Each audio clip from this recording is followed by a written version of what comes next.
आपलं आरोग्य आपली जबाबदारी मध्ये योग मित्र परिवाराचे ज्येष्ठ साधक योगीराज श्रीकांत गोसावी सर याबद्दल थोडक्यात माहिती सांगतील। जय गुरुदेव। जय गुरुदेव। मित्र हो, आपल्या तळजाईमध्ये आपण जेव्हा येतो आणि कशासाठी येतो आणि काय येतो, आपण सकाळी ब्रह्ममुहूर्तावर इथे येत असतो। आपली जी काय ज्यांची निरोगी काया आहे हे जगातलं सगळ्यात मोठं सुख आहे। मित्र हो, आपली जर काया जेव्हा आजारी पडते तेव्हा दवाखान्यात गेल्यानंतर त्या आपल्या प्रत्येक आजाराची आपल्याला किंमत कळते, प्रत्येक इंद्रियाची किंमत कळते। आणि ही सिनियर सिटीजनसाठी आरोग्य आणि व्यायाम नाही, तर हे सर्वांसाठी तरुणांसाठी व्यायाम आहे। तरुण म्हणतात मी काय म्हातारा काय कशाला योगा जाऊ, योगा हा सर्वांसाठी आहे। ज्याला आजार नाही आहे त्यांच्यासाठी आहे आणि ज्याला आजार आहे त्यांच्यासाठी पण आहे।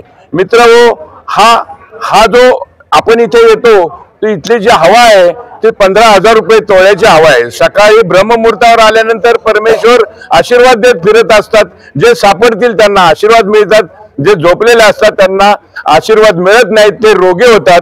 तर रोग टाळण्यासाठी मित्र हो, रोज तळजाईला आलं पाहिजे। आणि मी सकाळी येताना रोज 50 लोकांना फोन करून येत असतो, 50 लोकांना सांगत असतो योगाला चला म्हणून। 50 लोकांसाठी मी ग्रुपवर गुड मॉर्निंगचा हे टाकतो आणि उठा उठा म्हणून सांगायला लागतो। तर मित्र एवढंच कळकळीची विनंती आहे की प्रत्येकाने आपलं शरीर एक नंबर बनवलं पाहिजे। आता माझं वय 74 पूर्ण झालेलं असून माझं टार्गेट 110 वर्षाचं आहे निरोगी काया ठेवण्याबद्दल। जय गुरुदेव।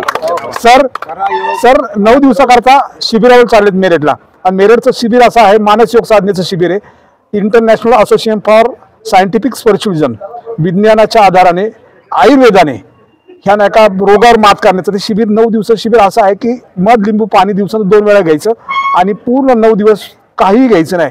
तर शरीर हे तिसऱ्यांदा चौथ्यांदा हे शिबिर करतायत। आणि मानस योग साधनेचं शिबिर पुण्यात कुठं असेल ना तर सर तिथं हजेर लावतात, 7 दिवस तिथे उपासना करतात आणि स्वतःला परत तरतरीत करतात। तर ते शिबिर सुद्धा आपल्या योगासारखंच आहे, खूप छान शिबिर आहे। तर त्या शिबिराचा सर्वांनी लाभ घ्यावा। सर खरंच आपलं खूप खूप धन्यवाद सर, कारण की आपण सर्वांना जनजागृती करता आरोग्यासाठी आपल्या सर्वांचं खूप खूप धन्यवाद। जय हिंद, जय भारत, भारत माता की जय, भारत माता की जय।